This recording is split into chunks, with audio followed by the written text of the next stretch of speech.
Hello, Hanne, and welcome to Walk in the Park. Thank you. Great joining you. Walk in the Park is a podcast where we invite startup founders to share about their journey into how they got into entrepreneurship, what drives them, and how they do things, maybe pivot stories, and also some personal things like how they focus, how they prioritize. So we're looking forward to get to know your story. And you are CFO and co-founder of Energi.ai, and we're going to know a little bit about the company and mostly about people behind company like you. So let's walk. All right. And the first question I ask is if you have walk and talks often? Actually, I don't. It's a great way to have a conversation. It should be used more often, maybe to get out of the office, get some air. But I often do walk and think. Almost on a daily basis. I take a stroll somewhere to get a coffee or in the park or to pick up my kids or something, just to get some physical movement and clear my mind. Yeah. So walk and think is maybe more my concept than walk and talk. That's cool. So tell us about yourself. When did your entrepreneurial journey start actually? Well, I think I've never thought of myself as an entrepreneur, but I've always been quite curious. And when I finished studying, started my first job as an accountant in Citibank, I was together with a guy who worked in finance. He wore black socks, but he never had matching socks. So then we thought of a problem that, okay, people have a lot of socks, but none of them match. So how can we solve that problem? So we started a company together with some friends at the age of 25 with a subscription service of black socks. So people could get new socks in their mailbox without going to the store, and it was always be the same brand, same look, same color. And the thing that kind of drove me wasn't to grow the business, to maybe look at the market or anything. It was more, I was curious about how the registration process with Brønnøysundregistrene, how you could import goods from a different country. We got socks from China and from Turkey, looking at different tolls, etc. So I was kind of, nerdy about the practical things of starting a business at that point. Yeah. Actually, we started to get a lot of customers. I lived in an apartment right behind here and filled up the apartment with boxes. I think I had 5,000 socks in my apartment at one time. And it started to take some time sending it out, keeping shipments, everything. And I kind of found out that it wasn't too compatible doing it as a side business. So we ended up selling out all the stocks and closed down the business after a year or so. So what is your main learning from that period? Do you have one learning I from think starting maybe your first? the key learning was it takes time. You kind of have to be dedicated if you're gonna succeed with building a business. So having it as just a hobby or a side gig, that is maybe not the way you should do it. Yeah. So now you are all in with Energi.ai. I am. So tell us about that. So how did you get the idea and how did that start? Yeah, it kind of started. I got a job for Catapult in 2018, right at the beginning, and was a part of building that system, looking at all of the great startups we got into the accelerator program from the inside, meeting different teams, different founders. Got very inspired by how many different solutions, how you could use technology for sustainability purposes. So I think that was kind of where the inspiration began, or maybe doing something on my own one day. And also I got to meet one of my founders, now Anders Lier, and we really enjoyed working together. So after a few years apart, when I was working as a CFO for a Norwegian company and took that on the Nasdaq stock exchange in Stockholm, which was like kind of a big career movement for me, I called Anders again and say, okay, what can we do? Can we work together again? Is there anything we could look at? And he was at that time putting up a venture studio called Propel Group, and I joined that team where we were looking at how to help founders accelerate their business with our experience. And after quite a short period of time, actually, we saw that Energi.ai, with our climate focus, how to help businesses make good climate actions, were hitting a market spot. And we went to Glasgow and met actually Al Gore, who said that, okay, sustainability is a data problem. And that was kind of eye-opening and telling us that we were onto something about making the world's first fully automated carbon accounting solution. So after a short period, we decided that we wanted to go all in on Energi.ai, also together with Brian West, The third co-founder. the third co-founder. And from that day, we have been solely focusing on building Energi.ai. And now it's 4 years since. 4 years, yeah, time flies. Yeah, and what about how you guys were like even deeper looking into the problem? Like, yes, sustainability is a data problem, and you were like from the kind of the transformation from doing a venture studio to going all in. How was that process? You guys were really sitting down together and doing a lot of workshops on like how can we solve it, or you just went straight to the customers, or how was the first steps of? Yeah, we had this vision that if we are going to be even close to cooling down the planet, if we're going to be even close to hitting the targets in the Paris Agreement, which we probably are not, but then we need all businesses, all companies to take action and to focus on reducing their emissions. And we thought, okay, how can we help on that problem? And one of the main problems is that companies, most companies, actually don't even have insight in, okay, where is my emissions coming from? What is my most critical sources of emissions? So we thought about this with going on with insight, and many companies have all the data available in their company today. It's not structured to be insightful for decision making.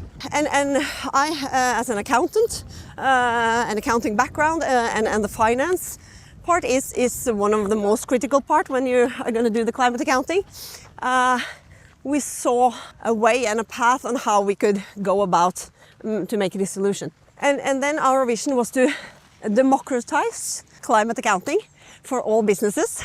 The way that it's done today is often with consultants. It's very time consuming, it's very expensive, meaning that it may be only the largest firms with a lot of resources that has the capacity to do that today. So it was kind of a democratizing journey that took us forward. Sounds great. So what about back to like first year of Energi.ai? What were your like concrete first steps? How quick you started to talk to customers and how quick you started to do like some actions on that side?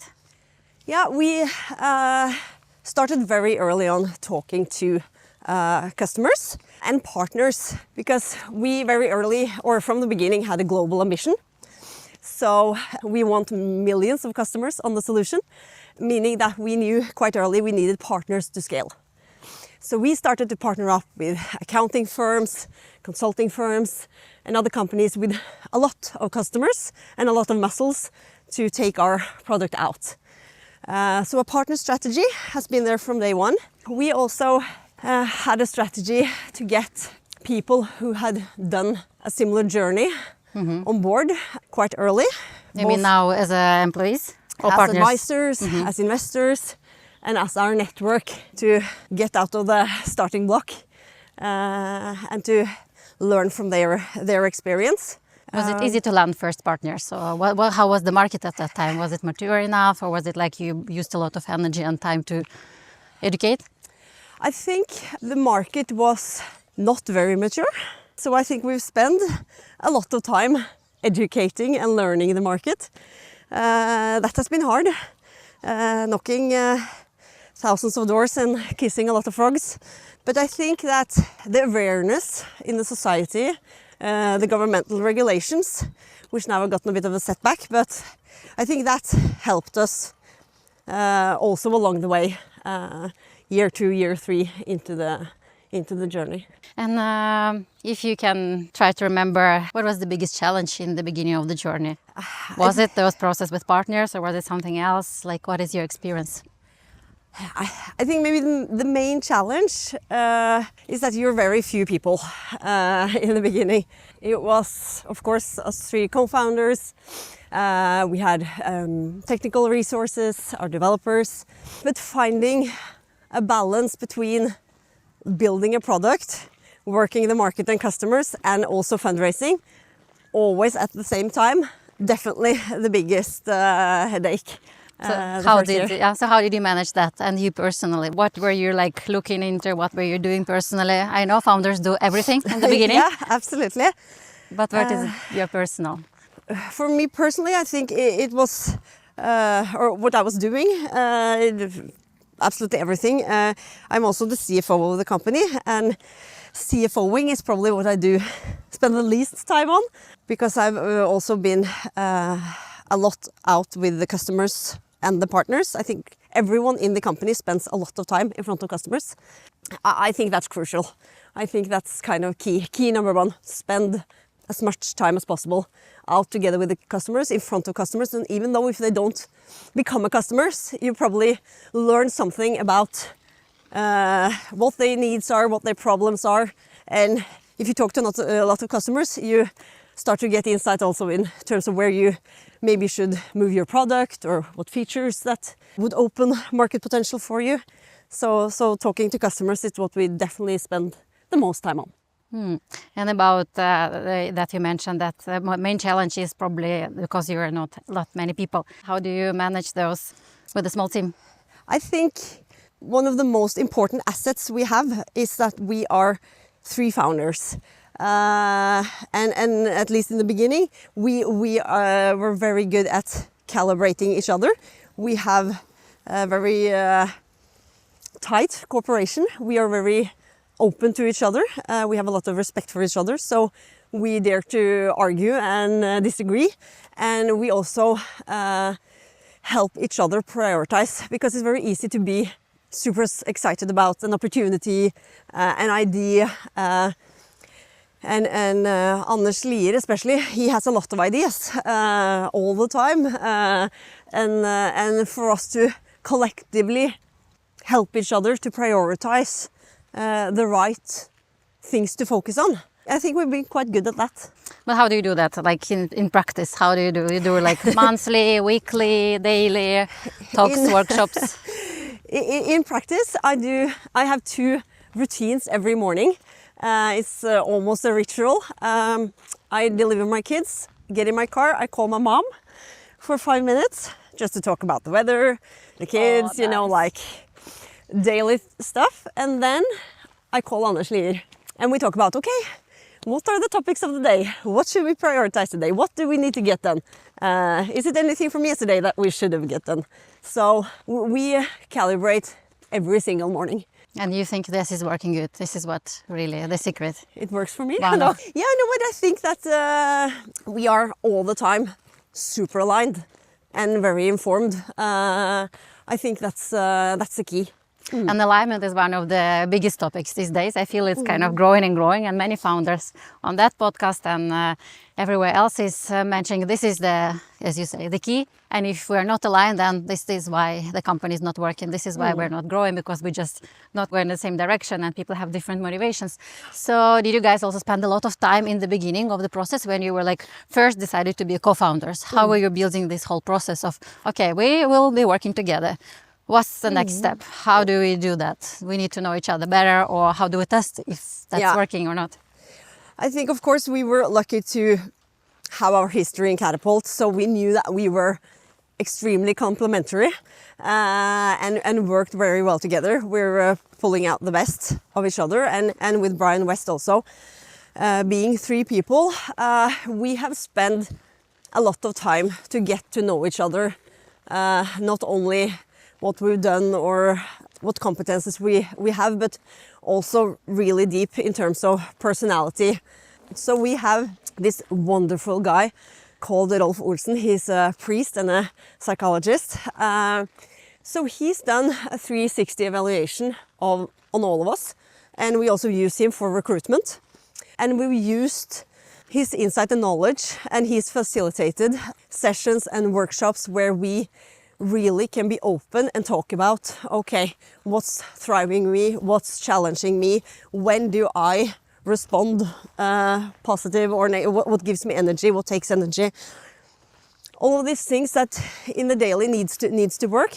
And when you know each other on that level, you have deeper understanding, you're able to be more effective and to be better for each other.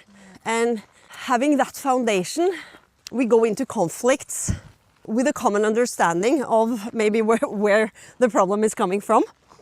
And also when things get really tough, which it definitely does from time to time, we call Rolf and he comes in and talks to us and reminds us about, okay, but you know that Hanne works this way, so when you go on to that will happen, and how do you kind of work your way out of it again?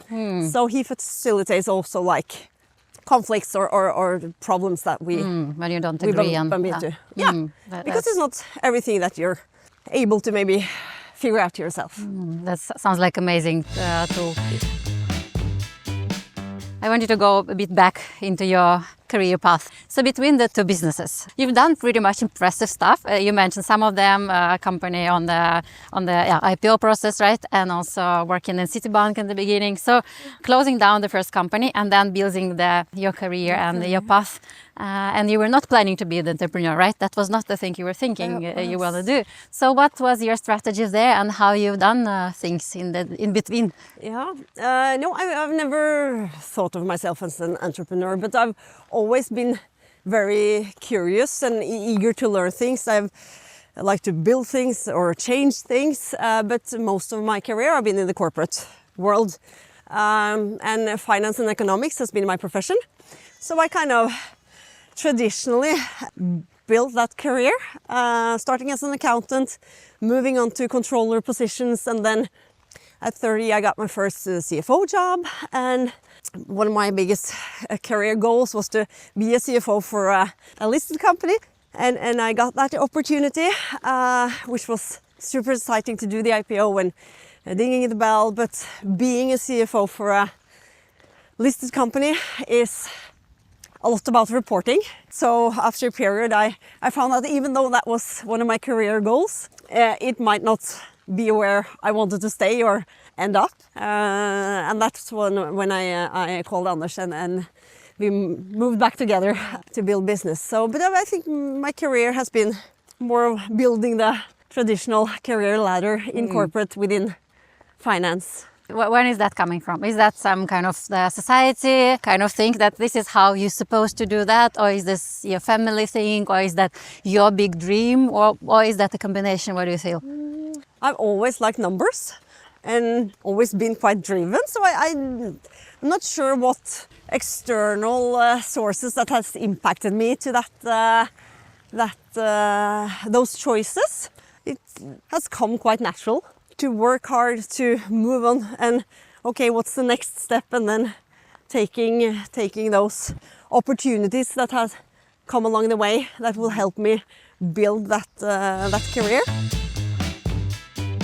About where are you today? You feel you're on the right place? You feel this is what you want to do now, tomorrow, in 5 years, in 10 years? How is this? Maybe sounding clichéful, but I feel like this is the best place I've ever been at. I don't feel the work-life balance need anymore, because I just feel like it's a total package that belongs together. You have the flexibility, you have the responsibility, and we have a super team, feels like family. So I think also from a work stress perspective, I don't think I've ever been more in balance than right now. And I don't think I expected that when starting a company. I imagined that it would cause maybe more of that negative stress that I've definitely felt on working in the corporate world. This is very interesting because actually being an entrepreneur, and as you mentioned yourself, always from day to day you're solving a lot of problems and still you feel this harmony. What do you think? This is because you really do what feels good for you and what feels meaningful? And I think it's the combination. Of course, you do something meaningful. It is your own baby, and you love it, no matter what. And the people, the team we have, I don't think I've ever worked a place with so dedicated, good people. It's yeah, you don't have any politics or any other agendas that takes like energy or effort. I feel we are quite united. So I think it's a combination. And I also had one experience last year where I was out of business for a little while. I got hit in the head by a plank falling down from the roof in a wooden cabin in Hemsedal, which is my favorite place to ski. And then I was knocked out, literally, and had a serious head concussion. And my first thought that was, I'm so crucial to the company. What's going to happen when I'm not there calibrating Anders daily or doing all the important stuff? You feel that, or I felt that my own impact on the company was huge. So also experiencing that things went all right. Things weren't falling apart even though I wasn't there on a daily basis. At first I felt maybe a bit of sorrow. I felt a bit sad that I wasn't needed or I wasn't that important. But after a while I thought that that's really beautiful. To know that even though I get hit in the head and don't work for a while, things aren't falling apart. Things are still solid, working. So that has also given me maybe like this inner peace that, okay, of course, what I do is important to the company. But from day to day, if I go home early, join my kids' soccer game, or just to take a walk in the park, to think things won't fall down, things won't break. Do you feel you've got some new kind of inspiration for yourself of how you can do this whole life and maybe change some of the things how you do and maybe say more no to things or say more yes? Have you started to do something differently? Yeah, I think one of the main results is how I prioritize. Because last spring, when I was trying to come back slowly, I only had a few hours each week. So I needed to spend that on the most crucial part that I thought maybe would get us another customer or that would give some result for the company. And having limited time, you get quite effective and you have to prioritize. And I think I spent some time learning how to do that prioritization the hard way. And then while increasing capacity, still using that learning to prioritize what really matters. And of course, I also think it helps to have, I don't know, what's maybe 20 years of work experience now. You have built some knowledge along the way too, on the prioritization part. But you also do some other things in addition to business, building a company. You have family, you have kids, and your interests. But you also do some board jobs and you do some volunteer jobs. One of them is working with more than 100 amazing volunteers at Oda Network, which is a Women in Tech network. This is how we know each other. Why do you do those things? Is it something which gives you energy, or you want to kind of contribute? Yeah, it's. I think the big driver for doing these things is that I learn new things, and the Oda network. I love people, and there I meet wonderful people. That gives me a lot of energy, and contributing back with maybe my know-how and my capacity, and getting in return a great network.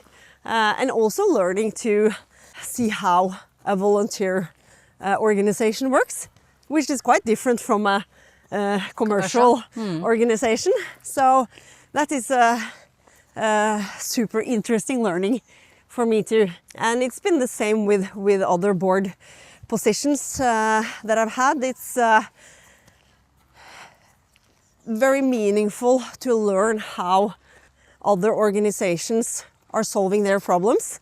I think no matter what industry you're in, you have a lot of challenges that are the same, just in different contexts. So it's a lot of synergies to learn from working in boards of other companies. Would you change one day working in tech and doing something completely different? Or tech is the space for you? I've been in tech for 20 years and I'm still in love with that space. So I think if I'm gonna change around one day and do something different, I think that maybe must be more in the volunteer space then. What about, you mentioned you always loved numbers and always been analytical and building models and working with that. And now building with companies, many other things. And you mentioned one of them, talking to customers. This is your baby. You love kind of talking about your baby. And so what do you have learned about yourself since you started that company, and kind of maybe things you were not expecting you've been kind of enjoying doing? Do you have anything? Yeah, I think we touched upon it. It's how I started to talk to customers and partners. I remember so well the first customer meeting. I had to hold this presentation and I was so nervous that I was grumpy for days because I would just, this is so out of comfort zone. And luckily I met a very nice customer at the other end. It was a good dialogue and I was just, okay, can I do something else than my Excel spreadsheets and reporting, which I also love. And building confidence, it was a bit painful, but building confidence that, okay, I like people and customers as people. And I know the company and the product we're selling.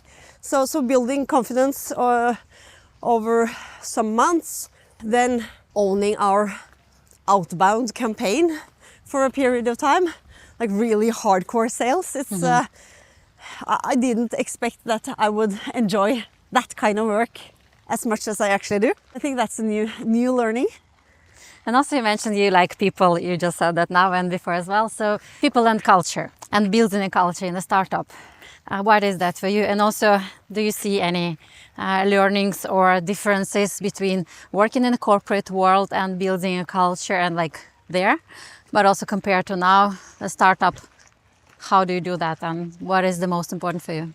I think that when we build our company, we've done that on the same basis as when we founded the company. It's important that we know each other well. It's important for the security, for people to have open opinions, tough discussions, not making like an echo chamber. That will not drive innovation at our place. So when we hire, also use Rolf, this priest I mentioned, to do quite extensive interviews and testing. And we meet the candidate openly with our personality profiles. So we know not only if it's a good match, but also have a tool. When the situation gets tough, you have another sort of basis to get to the problem solving.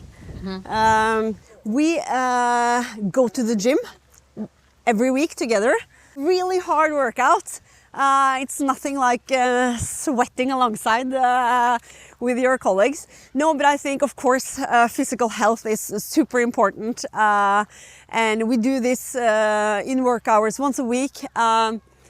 And we go for breakfast afterwards, where we have good talks about how we're doing. We ask the questions if there's any pebbles in the shoe. Is there anything that's bugging you? And that could be, for example, one colleague telling that, okay, you know, this week my kid is sick. I'm barely sleeping. I'm super tired. And that is a small piece of information, but important to be able to help each other out. Is there anything we can do to offload you, to help you get through this week? And we had one person the other week saying that oh, I really miss that we have an organization chart in this company.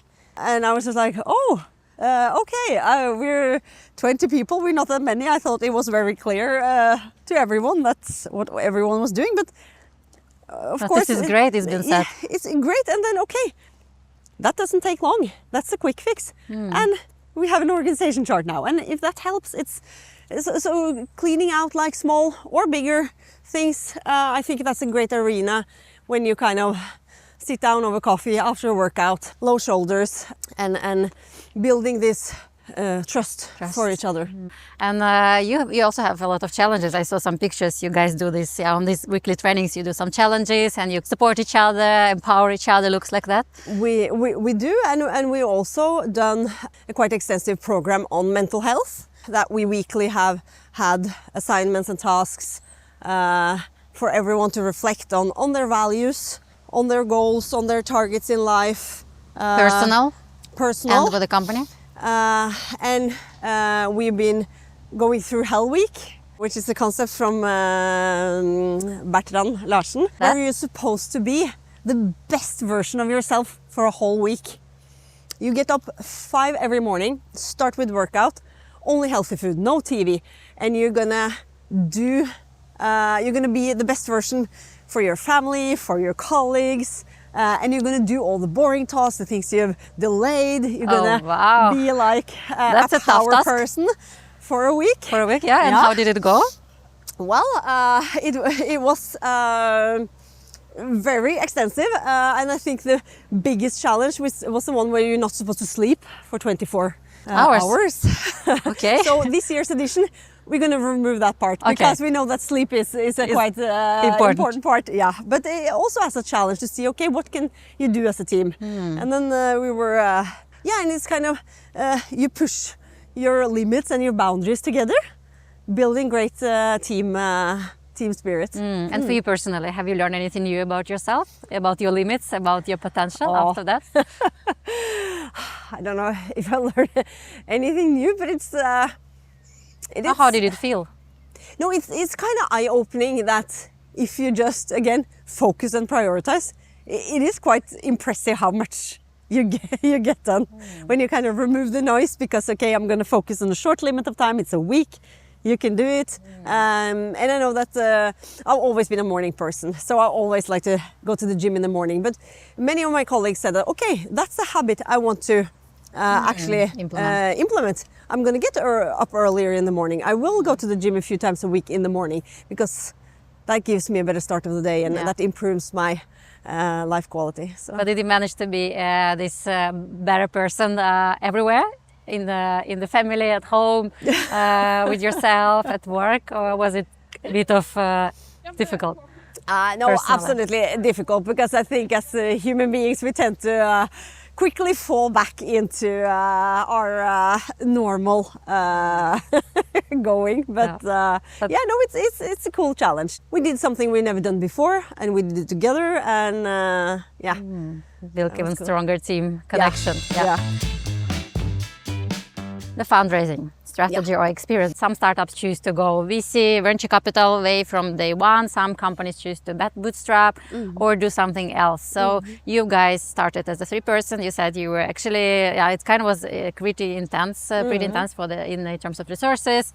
You were talking to customers. So how were your strategy from day one in that sense? We were quite determined that we wanted to fundraise from people who had done something similar before. So we went quite specifically out to investors like Trond Ribbe Knudsen and Frode Strand Nielsen, Jakob Hatteland, Dr. Pete Edwards in the US, and Sven Harald Øygarden in Janeiro. He's working from Brazil. So we had we wanted global reach for our investors to be able to open their network and help us establish this company globally quite early. But we also wanted to have them on board because we wanted their experience. We wanted to learn do's and don'ts. We wanted to have their expertise close to us. At the same time, we were also able to have control of the company and to have the steering wheel of the strategy and the path. Decisions. So looking back, you feel this was a good strategy, the right strategy for you? I feel so. It's you never know how it would have looked like if you chose a different strategy.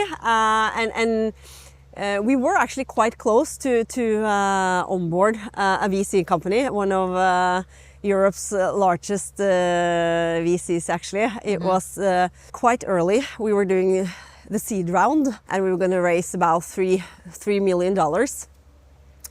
We got this VC to take the majority of the round. This was right before Christmas. We sat until midnight the day before Christmas Eve negotiating. But the term sheets were so messy. It would be negative impact for the founders and also for potential future investors, for the other investors. So it was probably the toughest decision that we made, that we said no the day before Christmas, and we were so happy that we were able to land the term sheet and thought, okay, now we're going to have a great Christmas holiday. We're going to come back in January. We're going to scale this business with new funding. But we just felt that we couldn't accept those terms.